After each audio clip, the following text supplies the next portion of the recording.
Georgia Lieneman and welcome to Friday's 5 at 5. It was a long weekend with a twist on the coast this year with the staging of the inaugural LGBTQIA Coastal Twist Festival. The three-day event was held at several venues across the peninsula and attracted an estimated 6,000 people with an equal mix of locals and tourists. It included exhibitions, a cabaret night, beach picnics, a dance party, short film festival and an open fair day for families in Umina Beach Recreation Precinct.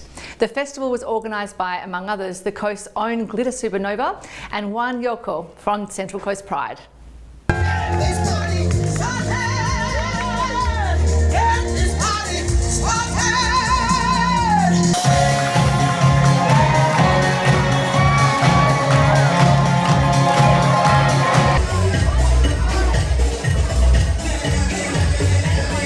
Celebrations like these are a symbol, and symbols are really important for all people who have been marginalised, and that doesn't depend on your gender or your sexuality or your ability or culture.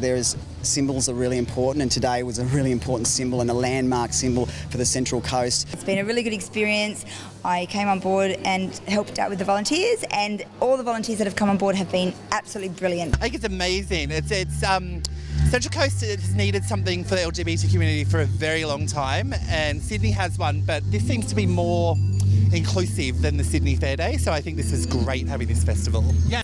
To be able to walk down Umina Beach and feel included and feel welcome is just so special, yeah, like just a great day. I was here on the Australian Asexual store, so asexuality refers to a sexual orientation that's defined by lack of sexual attraction, so it's a relatively unknown orientation. Inaugural Coastal Twist Festival. What do you think? Oh my God, it has been the most amazing. It's been beyond what I expected. It's just exceeded all expectations, and I just can't believe the amazing community interaction, participation. I'm blown away. I mean, you must be tired, of course. I mean, you had non-stop for the last 3 months, I would imagine, right? Yeah, it's been pretty hectic, and I can't wait for some beauty sleep. But it's worth it. Like, all that really hard work needs to happen on the coast, because there does need to be LGBTIQ visibility, and everyone deserves to feel safe and welcome in a community. Yeah.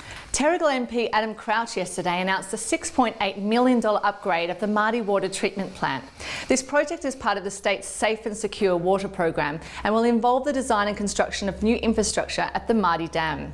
Central Coast Council Director for Water and Sewer, Jamie Loader, said the commitment from the New South Wales Government will enable much needed upgrades of this facility. The plant produces up to 160 million litres per day, the equivalent of 64 Olympic swimming pools. Well, look, that's obviously a big investment from the state government to assist council with ensuring that we have future-proofing our quality water supply through the Mardi water management services. And so it's a very sizable announcement, $6.8 million, but what it will do is ensure that the Central Coast will continue to have high-quality water. What about water security? We've had a couple of councillors who have pushed for preemptive level 2 water restrictions here on the Central Coast. Will this investment create greater security around water? Well, it creates security around the quality of the water, but really the volume comes down to people of the Central Coast being responsible with their water usage. It is a very precious resource. I grew up in Adelaide, driest state and the driest continent in the world, and we were always very sensitive to how we use water. We obviously have heavy rainfalls here on the Central Coast, and I think people get lulled into a false sense of security that there's plenty of water. We turn on the tap, there's plenty of water. What I would say is Council's initiative about being water-wise is very clever.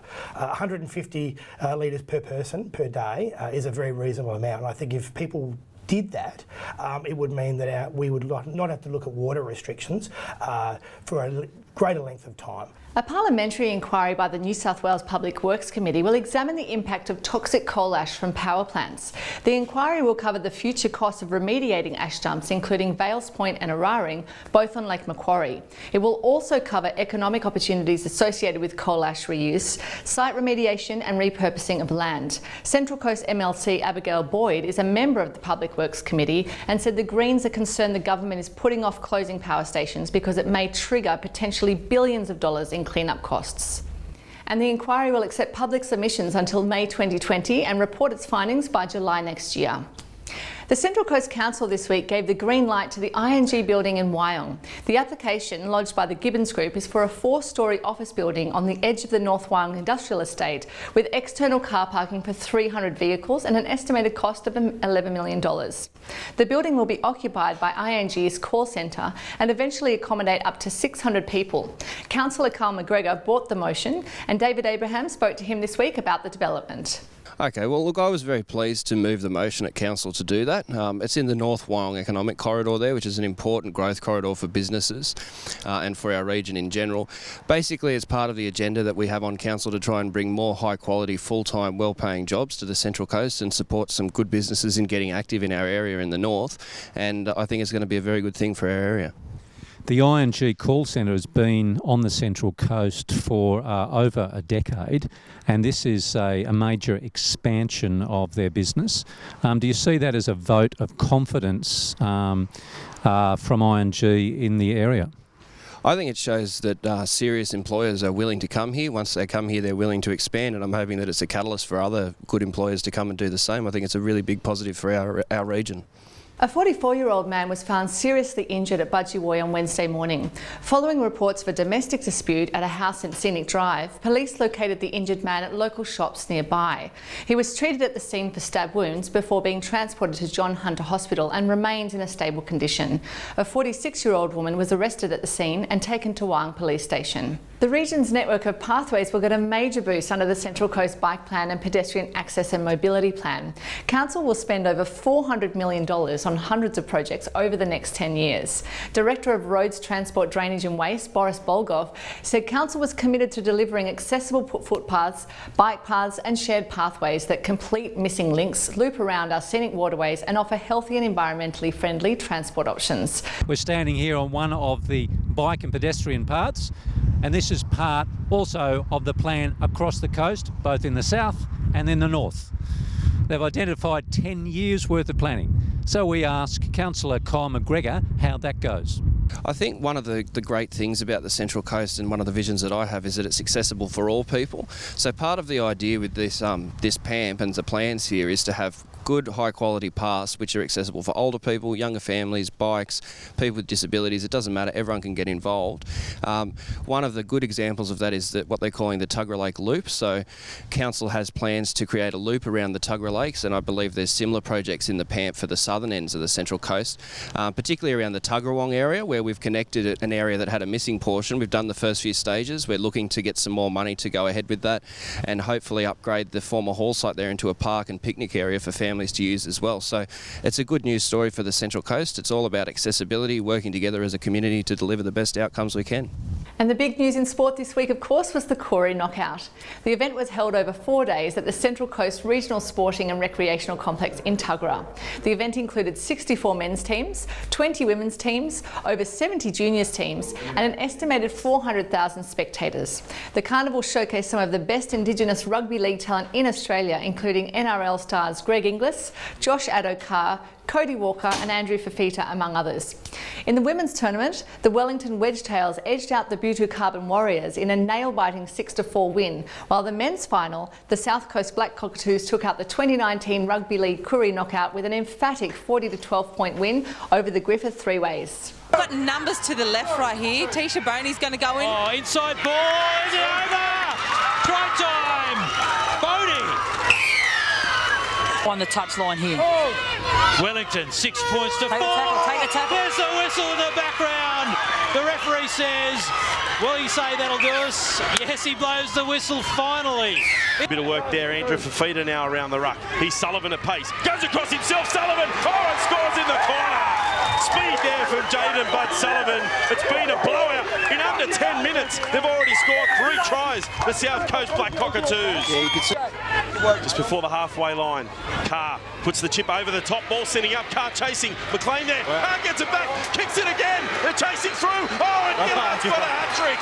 What about this from Regan Carr, the magic man in the middle, he chips over the top, and Gillard has a 15-minute hat-trick in it. Griffith Three-Ways on the attack finally, Hines goes the dummy himself, Nico Hines to the corner, pops it back inside, and Andrew Fafita, oh gee, cheekily runs over the top of Sullivan to score beside the post. Owner now finds Roberts, turns it back underneath for Daniel Deeves. Daniel Deeves, we saw a little bit too much of him than we would have liked. Now it comes into Simpson. Let go now. Hold square, hold. Go through. On the attack, short side of Roberts, puts the kick over the top, chasing his Gould. He's got pace, he's got the ball! Jake Gould could have sealed the grand final for the South Coast Black Cockatoos. There's a winner, there always has to be a loser. Jason Sullivan adds the extra 2 points. They come together. It's the South Coast. They've won it finally down in that region. The knockout goes to the South Coast of New South Wales. The Black Cockatoos have won it in 2019 here in Tuggerah. Wow. And in other sports news, the former Doyleson Dragons Junior and Central Coast Dolphins player Luke Kane was awarded the Dally M Touch Football Player of the Year. Now playing with the West Tigers, Kane won the award with double the points of the nearest player. Kane, good. Kane, the dive, and the try awarded 2-all. Too easy for the Tigers.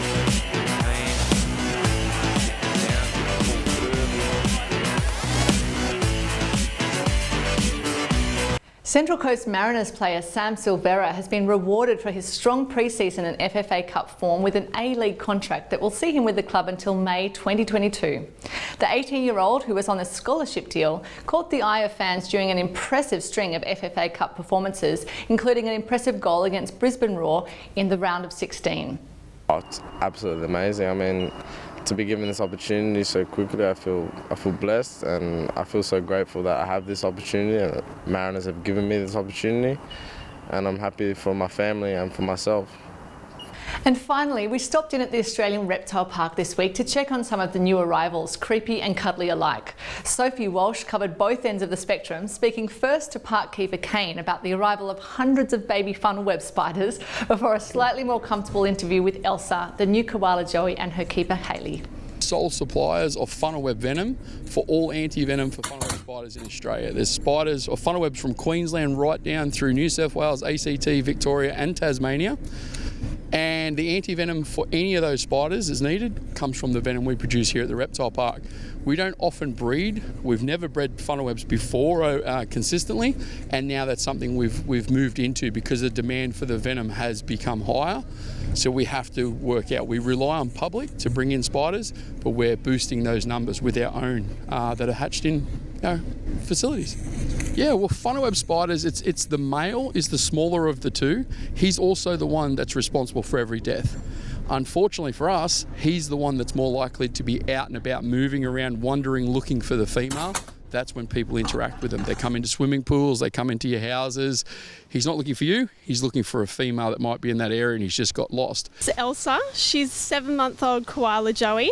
We actually rescued her from Mum's pouch because Mum had mastitis. We were unsure if she was getting sufficient milk, and we also needed to treat Mum. So Mum's in treatment now and doing really well, and Elsa has put on a whopping 150 grams and is now 500 grams and doing obviously very well. That's all for this week. Thanks so much for watching. Make sure you subscribe to our YouTube channel, and we'll see you next week for Friday's 5 at 5.